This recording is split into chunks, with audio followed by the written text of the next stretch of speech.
recorder. Welcome to the Narrative Methods Special Edition interview with the fabulous documentary filmmaker, Alex Gibney. Alex, thank you for being here. Thanks, Shari. Pleasure. I just want to share some info about you. You have been called the most important documentarian of our time by Esquire Magazine. We all know that there are lots of brilliant award-winning documentary filmmakers, but Alex is in his own league, and I'm going to share with you just a few of the incredible projects he's done. But first, a couple of awards: an Academy Award, multiple Emmys, a Grammy, several Peabodys, the DuPont-Columbia Award, the Independent Spirit Award, the Writers Guild Awards, and whatever he's been too modest to put into his bio. His recent films included Crazy Not Insane, Agents of Chaos, a two-part doc about the meddling of the Russians in the 2016 elections, both for HBO. Totally Under Control, a searing look at the administration's failure to contain COVID-19. There's also an HBO Max two-part doc called The Crime of the Century, exploring the opioid crisis. His most recent release is the Emmy Award-winning HBO Max doc, The Forever Prisoner, the story of Abu Zubaydah, I think I mispronounced that, the first high-value detainee subjected to the CIA's program of Enhanced Interrogation. Do you want to pronounce that even better than I did? Abu Zubaydah. Thank you. Very good. And in 2022, the feature doc Boom Boom, The World versus Boris Becker, which premiered at the Berlin International Film Festival and is now on Apple TV. But his most recent doc, In Restless Dreams, the music of Paul Simon, cannot be missed. It is the work of a generation, the voice of a generation, speaking to the documentary filmmaker of a generation. It's gorgeous, and I hope you will watch that. So, Alex Gibney, thank you for being here. And I wanted to ask you about your creative process and how you learned, either instinctively, instantly, or over time, to trust your instincts. Well, thanks, Shari. It's a good question. You know, when I started out, I did things very differently than I do today. I started out often by having done a little bit of research on something, and then I had a very rigid idea of how to put it together. And then I would go out and I would execute my plan. It sounds good in the abstract, but actually it was a terrible way to work, because what it did is it robbed me of the ability to discover, to be open, to be curious about the world, and also to find out things that I hadn't thought I even was interested in until I stumbled on them. And mind you, this is all within the context of trying to do a particular kind of story. But the ability to be open and to begin to allow that material, whether it be archive, whether it be music, whether it be an interview, whether it be cinema verite shooting, to flow through you, to begin to start trusting your instincts about what is valuable, and then figuring out a way to structure the story, not in some kind of rigid way, but in a way that allows you to use your very best material. So the story may be completely different than you thought it might have been at the beginning, because you're trying to steer toward the material that you think is really illuminating and also surprising and dramatic and so forth and so on. So that's really key. And then over time, you learn skills in terms of how to structure stuff, how to sometimes take a look back. I'm a big fan. I often work on more than one project at a time. And in documentary, that's okay, because I like to say the documentaries, they're just like scripted features, except you write the script at the end instead of the beginning. And in that context, it can be valuable actually to have more than one film in the cutting room at a time, because sometimes you can get so involved in the details of a story that it's hard to see the forest for the trees. Whereas if you're working on something intensely for 5 days and you say to the editor, work on these 3 things and I'll come back to you, then you walk across the hall to another project where an editor has been working on something, suddenly a problem that may have popped up in your narrative before that you couldn't quite identify. Now you'll sit down and watch it, having gotten some distance, and you'll realize, oh, I see exactly what the problem is. And now I can dig in and fix it. So Do it's you that do that? ability to Go ahead. It's that it's that ability. ability to use both the unconscious mind, that is to say, Mhm. to just trust um, your perceptions and also your sense of what's important and interesting, and then to use skills and rigor that you learn along the way to be able to have that stuff take shape. And that's something, by the way, I had reinforced to me by watching Paul Simon work, because Mm. in its own way, it's very similar to the way he does it. He doesn't sit down, with some exceptions, like the song Sounds of Silence, sat down, guitar, he just wrote it. He's sort of like Dylan wrote, Mr. Tambourine Man. But, um, but more often, particularly in the last 20 years or so, he starts writing down lines in his notebook. He listens to a phrase of something that sounds interesting to him. There's another piece of music that he thinks is interesting, and slowly but surely, a picture begins to emerge, and the fragments begin to fold in on each other. And then he applies rigor and discipline to putting all of that material together in a way that feels fresh and interesting. But that ability to be curious, to be open, and that ability to explore, that to me is critical. Um, It's so relevant to what we're doing here. I think of it as not knowing, because the more you know, the more closed you are.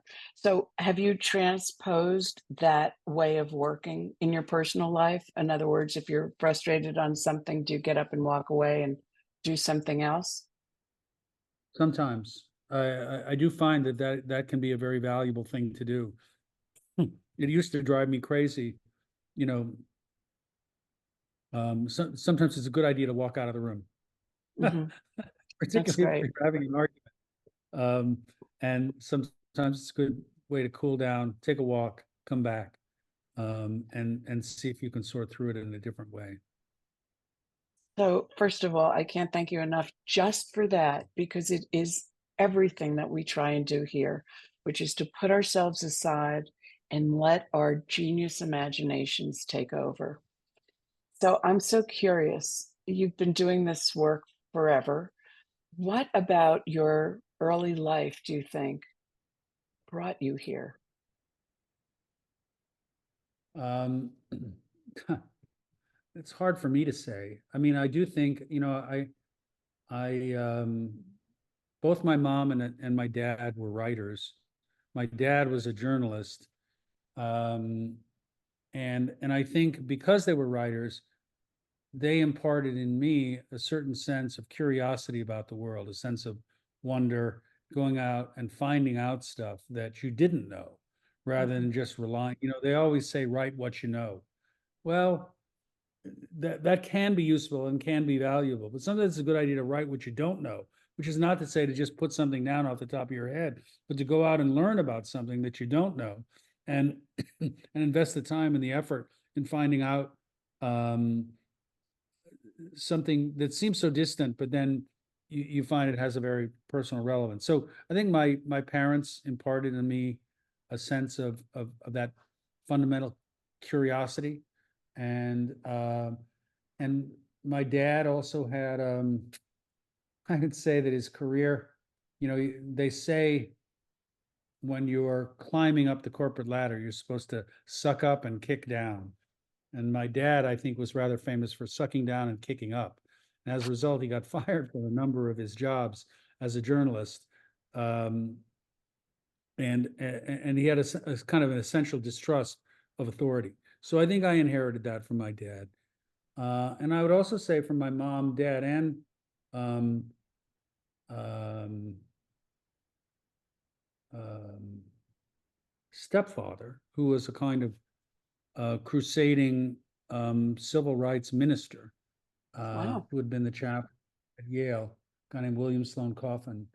A sense of trying to do good, and a sense of how important it is to find some sense of justice in the world, to seek out injustice and see if you can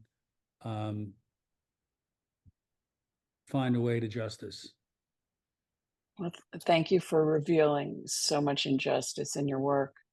Um, it's funny because I'm sure people project onto you all kinds of qualities that make them miss things that you may struggle with, things that you may be interested in that don't come easy. And I'm wondering if you can share with us something that you have had trouble with, whether it's a field of study or an aspect of your life or another art form. Um, yeah, I've always been frustrated. A lot of my kids and my wife are very talented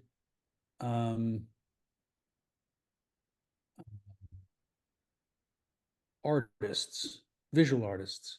Mhm, I'm not, if I have a skill, it's probably story structure. mhm, But I learned early on that one of the best ways to accomplish something, and particularly in film, is to hire people who are more talented and more skilled than you. And that's a hard thing to get your head around initially, because I've met a lot of people along the way who purposefully hire people they feel don't, they feel they can boss around, or they feel that they won't impinge or threaten them. I kind of want people to challenge me or threaten me, and also to come to the table with things that I never thought of, um, and to both have the confidence and also the humility to take that path. That was something that took some time to learn. yeah, I think humility does take a little bit of time. Um, so what are you doing today? What are you doing right before you came here, and what are you doing next? So I'm working on. We have a cut of a new movie, a new doc, um, that is due to HBO at the end of the week. Oh God. We've extended it from 2 hours to 4 hours, and we're rushing to try to, we've completely restructured the movie. When the last time we showed HBO, it was a completely different structure. So now we've Mm, completely restructured, pulled it apart, put it back together again, and now we're getting ready to show it. So there's a lot of work being done. That said, I had to go to the doctor in New Jersey today, so I took time out on a brutally hot day. I think it was around 97, and humid, to play tennis so that I could, be more mindful. that's fantastic. So how do you manage that stress of, deadline That's on honestly, Friday? that's honestly one good way to do it. I do like playing tennis for that reason. And my wife has taught me a lot about breathing, directed Hmm. breathing, power of breathing. That's one of the biggest things I've got. She's a yoga teacher. That's one of the biggest things I've gotten from her. But I also find that aerobic exercise, and in this particular case, the film business, there's a wonderful quote from Hunter Thompson talking about how horrible the film business is, which I may not remember it. He starts off, it's a shallow plastic trench full of, whores and thieves, and then ends up at the end. But that's just the positive side. But when you're engaging in something where there are a lot of challenges, let's say, and a lot of difficulty, and a lot of stress and tension, it's good to be able to hit a ball as hard as you possibly can, and to run around and forget everything except being in the moment. That that's one of my stress relievers. That's really cool. Do you have a creative practice in which you go somewhere or do an activity that allows you to dream in a similar sense, like just throw everything up in the air and just imagine? I think honestly I could be better at that than I am. Sometimes what I like to do is to go down pathways pathways that had never occurred to me before. Hmm. I'll give you just one example, and it can be illuminating or it can be a dead end, but even dead ends end up being interesting. So we were doing a film about this famous fraudster named Elizabeth Holmes. She had this company called Theranos. She was rather Hmm. famous and was recently tried and put in prison. It was a blood testing machine, and it was called the Hmm. Edison. And we weren't getting anywhere in terms of getting access to people or footage, and we really were in a troubled state. And rather than just banging my head against the wall, my editor and I mused about the fact that she called her machine the Edison. What's that about? So we started to read all about Edison, and then we remembered that, one of the things that Edison did was he took a lot of films. He made a lot of movies, and so we ended up making not only understanding how Edison's life in his own way was also about fraud to a certain extent, but also we used some of the images that he captured to illustrate the sort of magical thinking that she was engaged in a way that both, was a nod of the head to Edison, and then also a kind of um, playfulness, that we could cut away from the present to these sometimes very hokey black and white movies, which had sometimes a comical, sometimes a different kind of an effect. But it was taking a complete step away from the kind of um, blinders that one sometimes has on when you're doing a story like that. So I just remembered, Holmes, are you there? Do you guys remember that? That was what apparently the first phone conversation was between Edison and Holmes. So if your film's not done, you can call it "Are You There?" and I won't charge you a penny. My God, it's too late. We finished that movie. Okay, well, you can use it wherever you want. Was it This is Holmes? I believe so. No, Marcia Beckett. Sachs, yell it out. Oh, you don't It know? was it I thought was it Watson come here. Watson, Holmes, whatever. I like real estate, you know? Okay, thank you, Watson Michael, for next to the Holmes. correction. Yeah. All right. It just goes to show you that you inspired me. I made up some BS and we got corrected. Thank you so, so much for being here and sharing yourself with us. It means a lot. Well, thank You're you, Shari. welcome to. It's a delight to chat with you. And it sounds like what you're doing is just great. So Thank you you and so everybody much. else keep on keeping on. Thank you. I'm going to stop the recording.